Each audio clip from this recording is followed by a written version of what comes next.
तो हाँ मेरे नौजवान ऊर्जावान मल्टी टैलेंटेड युवा शक्ति, तो आप सबका वेलकम करते हुए आज हम लोग आगाज करने वाले हैं, शुरुआत करने वाले हैं लाइन स्पेक्ट्रम्स का एक टाइप्स या एक एग्जांपल हाइड्रोजन स्पेक्ट्रम जो हमारे सिलेबस में है। लाइन स्पेक्ट्रम का मतलब एटॉमिक स्पेक्ट्रम और उसमें एटॉमिक स्पेक्ट्रम का जो हमारे सिलेबस में पढ़ना है हाइड्रोजन स्पेक्ट्रम वही देखने वाले। और आप देखे होंगे क्या करते हैं सर, एक ये ग्लास ट्यूब है, जी हाँ ग्लास ट्यूब है ऐसे, इसमें आप हाइड्रोजन गैस ले लेते हैं, ठीक है।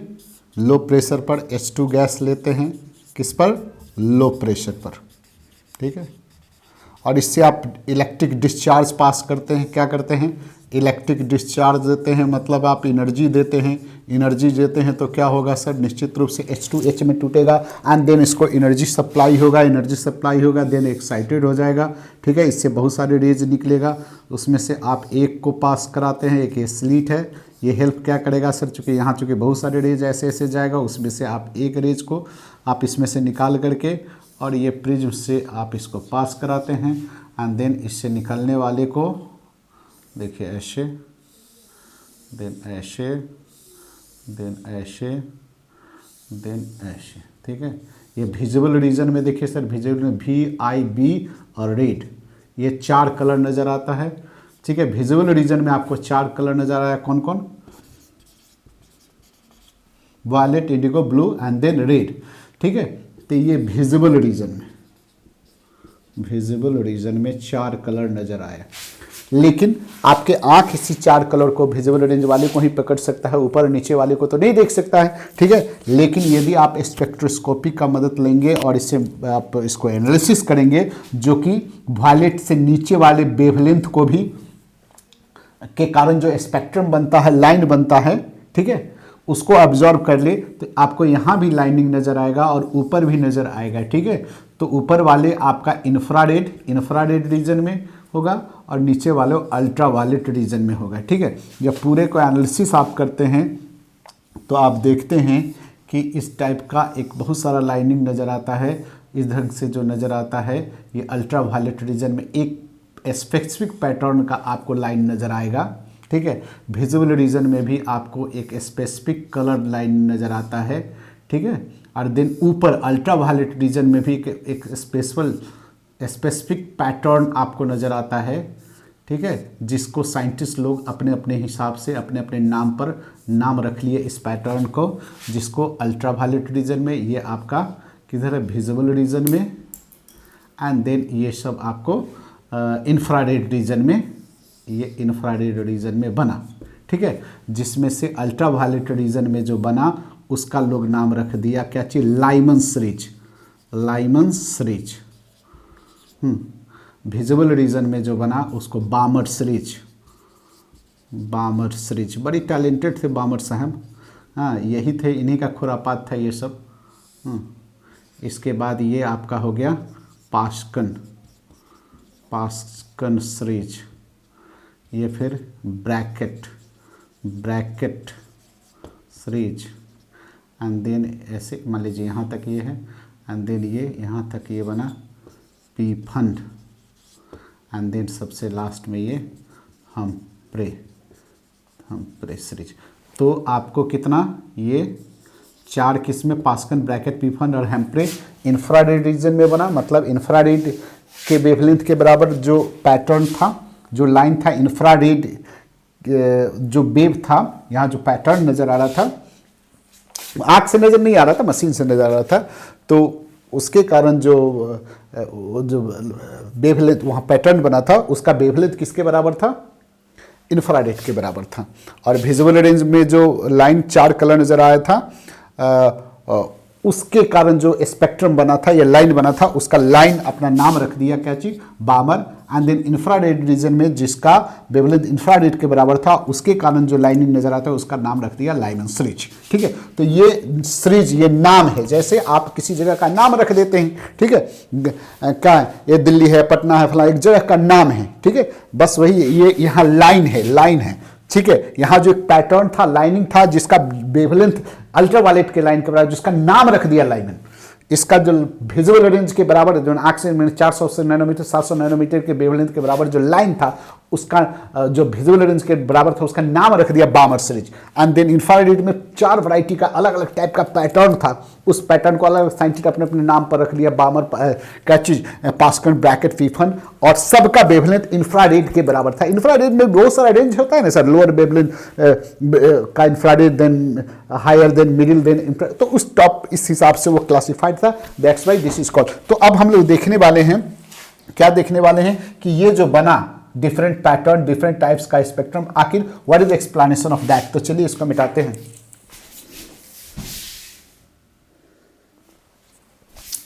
चलिए, हमने सुविधा के समय हिसाब बचाने के लिए हमने एक ड्रॉ कर लिया था ताकि आपका 5 मिनट बच जाए। देखिए होता क्या है, जब हाइड्रोजन गैस आप ग्लास ट्यूब में लिए हैं और लो प्रेशर पर, उसमें आप लो प्रेशर का मतलब कम अमाउंट ऑफ हाइड्रोजन एटम लिए हुए हैं, और उसमें आप डिस्चार्ज, इलेक्ट्रिक डिस्चार्ज देते हैं, इसका मतलब आप एनर्जी देते हैं। तो देखिए सवाल उठता है कि हाइड्रोजन एटम में तो एक ही इलेक्ट्रॉन होता है, चूंकि आप ये भी जानते हैं कि बोर्ड्स का जो भी एक्सपेरिमेंट था, क्या हाइड्रोजन और hydrogen like element. Hydrogen like element का मतलब 1 इलेक्ट्रॉन सिस्टम। आप देखते होंगे H एटम में या He+ में या Li2+ में, इसका क्या मतलब, 1 इलेक्ट्रॉन वाले एटम या आयन पर ही इनका पूरा एक्सप्लेनेशन था, यानी जिसका ग्राउंड स्टेट नो डाउट क्या है, 1 है, पहला ऑर्बिट है, एक ही इलेक्ट्रॉन होता है, उसका ग्राउंड स्टेट क्या होगा, 1 होगा। तो चलिए, जब भी आप एनर्जी दिया जाता है हाइड्रोजन या हाइड्रोजन लाइक, हाइड्रोजन पर ही देखिए, हाइड्रोजन एटम को, तो वो एनर्जी जब भी मिलता है, तो अब जस्ट आपको हम बताए थे कि वो एक्साइटेड हो जाएगा, एक्साइट होकर के वो अपना ऑर्बिट छोड़ करके वो हायर ऑर्बिट में चला जाएगा। तो किसी इलेक्ट्रॉन, किसी हाइड्रोजन के एटम्स का जो सिंगल इलेक्ट्रॉन है वो एक्साइटेड होकर के दूसरे में चला जाएगा, किसी का इलेक्ट्रॉन तीसरे में, किसी का चौथे में, किसी के 5वें, ऐसे ऐसे चलते हुए किसी 6ठे में जा सकता है, 7वें में जा सकता है। और हम एक कल्पना कर रहे हैं कि एक इन्फिनिटी ऑर्बिट भी एग्जिस्ट करता है। What is the infinity orbit, जहां पर इसके न्यूक्लियस का क्या होगा, अट्रैक्शन फोर्स 0 हो जाता है। तो हम एक अपना कल्पना के हिसाब से उसको बना लिए। तो इलेक्ट्रॉन्स, जब भी इलेक्ट्रॉन्स को एनर्जी दिया जाता है तो वो एक्साइटेड होकर के किसी हाइड्रोजन एटम का एक इलेक्ट्रॉन एक्साइट होकर पहले से जंप करके दूसरे में जाता है, किसी दूसरे एटम का एक इलेक्ट्रॉन तीसरे में जाता है, तीसरे का चौथे में जाता है। माने अलग अलग हाइड्रोजन के एटम का जो एक इलेक्ट्रॉन है वो एक्साइटेड होकर अपने ग्राउंड स्टेज छोड़ करके हायर ऑर्बिट, एक्साइटेड ऑर्बिट में चला जाता है। ठीक है, अब आपको पता है कि अब वो एक्साइटेड ऑर्बिट जाएगा, उसका एनर्जी स्टेट, एनर्जी बढ़ जाएगा, देन वो उसका स्टेबिलिटी घट जाएगा। तो वो स्टेबल होने के लिए क्या करेगा, वो नीचे की ओर आएगा। तो नीचे की ओर क्या आएगा, ग्राउंड स्टेट में आना चाहेगा। तो ग्राउंड स्टेट आने में वो क्या करेगा, एनर्जी निकालेगा। अभी आप जानते हैं एनर्जी वो निकालता है, ठीक है। और एनर्जी जब निकालता है मतलब वेवलेंथ निकालता है, ठीक है। और वो वेवलेंथ, ठीक है, वो वेवलेंथ के कारण ही आपका कलर का लाइन बनता है, या फिर विजुअल रीजन का भी बनता है, या फिर डिफरेंट आपको अल्ट्रावायलेट रीजन या इंफ्रारेड रीजन में भी वो जो एनर्जी निकलता है या वेवलेंथ निकलता है, this wavelength responsible for line spectrum. ठीक है, तो बोर्ड्स का कहना था कि यदि कोई इलेक्ट्रॉन्स फर्स्ट ऑर्बिट में आता है, कहाँ से, हायर ऑर्बिट, दूसरा से, तीसरा से, चौथा से, 5वां से, 6ठा से, 7वां से, ठीक है। और एक हम अपने कल्पना के हिसाब से मान लेते हैं कि ये लिमिटिंग, ठीक है, चूंकि वो अपने हिसाब से हम ले लेते हैं कि ये इन्फिनिटी से ऐसे आता है, ठीक है। तो इसका जो वेवलेंथ होता है, ये सब का जो वेवलेंथ होगा वो अल्ट्रावायलेट के वेवलेंथ के बराबर होगा। हम निकाल के भी बता सकते हैं कि वेवलेंथ कैसे निकाला जाता है, रेडबर्ग इक्वेशन की सहायता से आप निकाल सकते हैं कि व्हेनेवर इलेक्ट्रॉन जंप फ्रॉम 2 से फर्स्ट, देन 3 से फर्स्ट, तो उसका वेवलेंथ आप निकाल सकते हैं, कोई दिक्कत नहीं, हम आपको बताएंगे भी। तो इसका वेवलेंथ अल्ट्रावायलेट के वेवलेंथ के बराबर होता है, और इसके कारण जो ये लाइन बना, इसको उन्होंने लाइमन सीरीज कहा। क्या कहा, लाइमन सीरीज, लाइमन सीरीज इसका नाम पड़ा, ठीक है। सिमिलरली दूसरे ऑर्बिट में कहाँ से आ जाए, तीसरे से आ जाए, चौथे से, 5वें से, 6ठे से, 7वें से, एंड देन आपको हम अपने ओर से एक एक्स्ट्रा बता दें।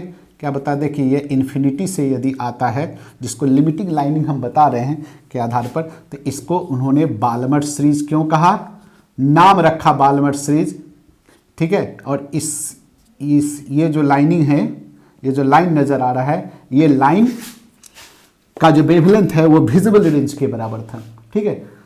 किसके बराबर, विजिबल रेंज के बराबर था और इसका नाम बामर सीरीज रखा गया। सिमिलरली यहाँ तीसरे में ड्रॉप करता है, चौथे से, पाँचवें से, छठे से, सातवें से, एंड देन एक हम लोग बना ले किससे, इन्फिनिटी वाले से।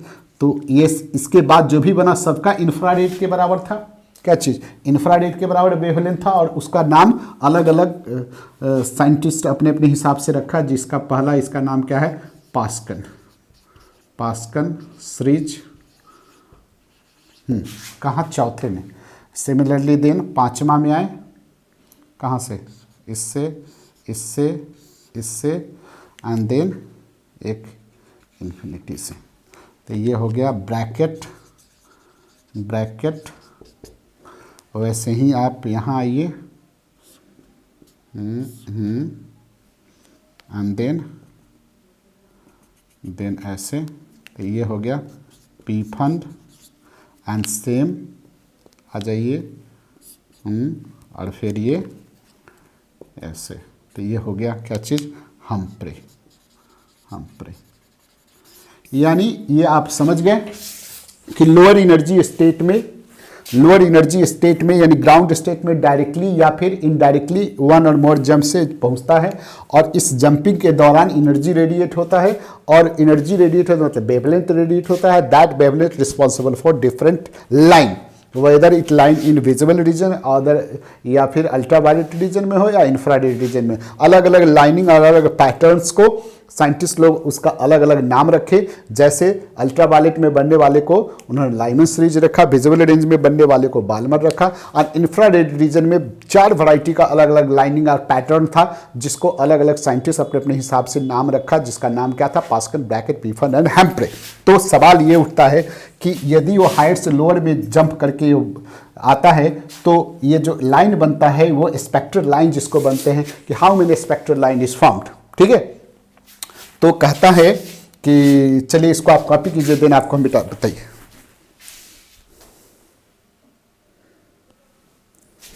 तो चलिए इसको आप मिटा लीजिए। कहता है कि कितना मैक्सिमम नंबर ऑफ लाइन बनेगा जब इलेक्ट्रॉन हायर एनर्जी स्टेट से ग्राउंड स्टेट में आएगा। तो कहता है the total number of spectral line या line when electron jumps higher energy state into to lower energy state, lower energy state n1, ठीक है, equal to n2 minus n1 n2 minus n1 plus 1/2।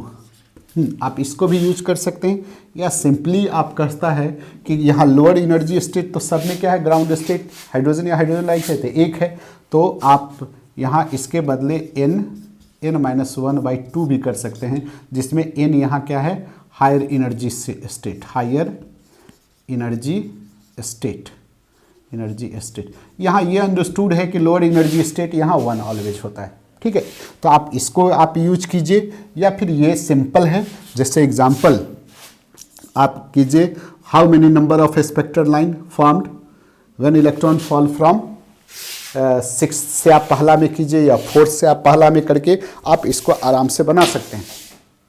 तो इसको आप ज़रा देखिए, इस पर आप मान लीजिए कि क्वेश्चन यदि आप ऐसे बना लेते हैं कि what is the maximum number of, what is the maximum number of spectral line when electron fall from, कहाँ से दे, 6th ऑर्बिट या energy state to ground state, to ground state, और यहाँ अंडरस्टूड है ग्राउंड स्टेट 1 होगा। तो आप उस फॉर्मूला पर लगाएंगे तो आप देखिए 6 माइनस 1, आप 6 माइनस 1 प्लस 1/2 कर दीजिए।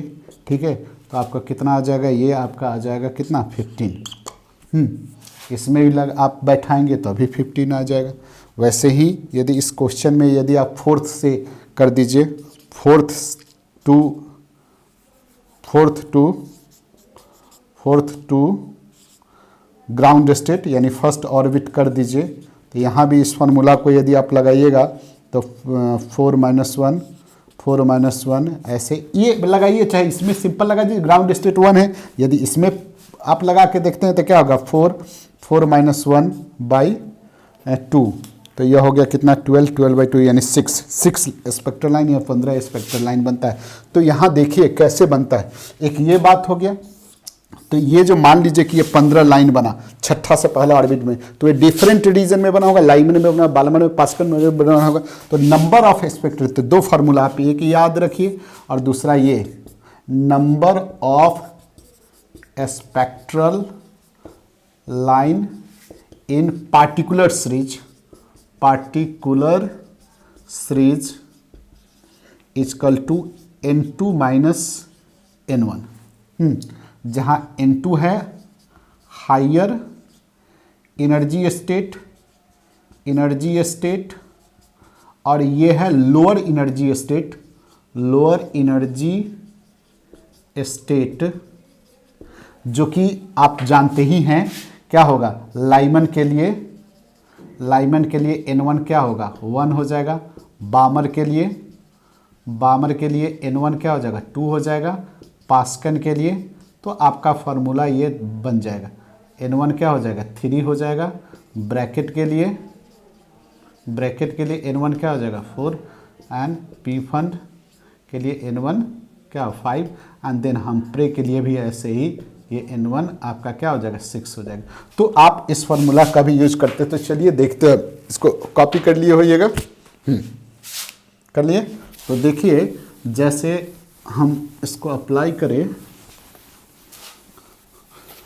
कल्पना कीजिए कि हम देखिए चौथा ये न्यूक्लियस है मेरा, ये पहला ऑर्बिट, ये दूसरा, तीसरा, ये चौथा।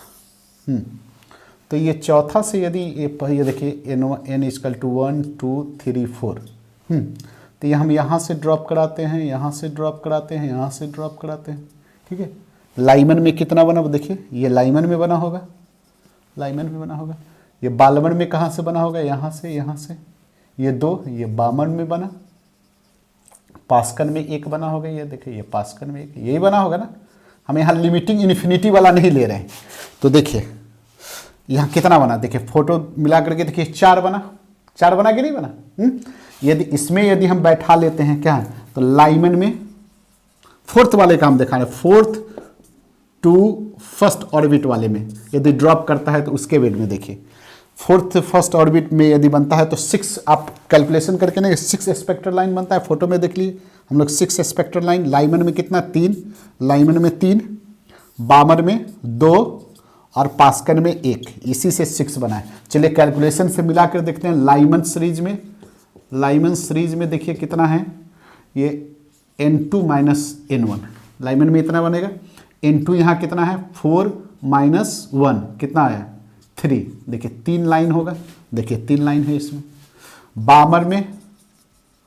बामर सीरीज में देखिए कितना होगा, n2 - 2 है, यानी 4 - 2 यानी 2 गो लाइन होगा, देखिए 2 गो, देखिए इसमें 2 गो है। पास्कल सीरीज में n2 - 3 यानी 4 - 3 यानी 1 लाइन होगा, तो देखिए 6 गो हो गया, ठीक। और नेक्स्ट में पास्कल में ब्रैकेट पी फंड इसमें नहीं बनेगा।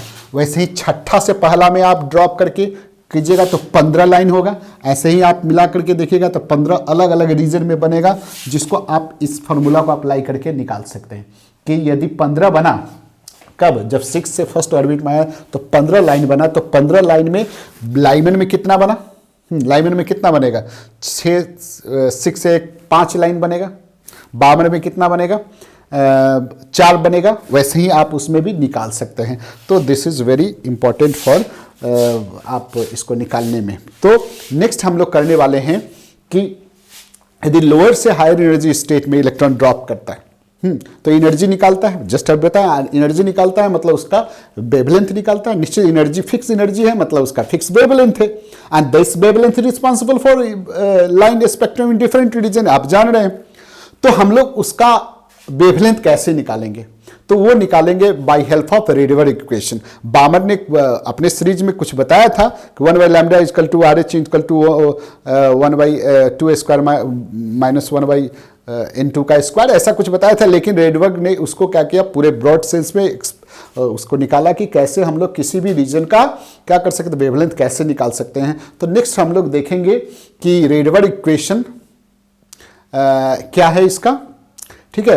एंड देन अलग अलग हम लोग इसको आसानी से निकाल सकते हैं कि उसका वेवलेंथ, शॉर्टर वेवलेंथ क्या हो, लॉन्गर वेवलेंथ का क्या होता है। तो चलिए हम लोग नेक्स्ट वीडियो में मिलते हैं। आज के मुलाकात को इतना ही समाप्त करते हैं और आज को इतना ही रहने देते हैं। और चूंकि नेक्स्ट में हम लोग इसको डिटेल से एक्सप्लेन करेंगे, तब तक मिलते हैं। जय हिंद, जय भारत, मीट अगेन।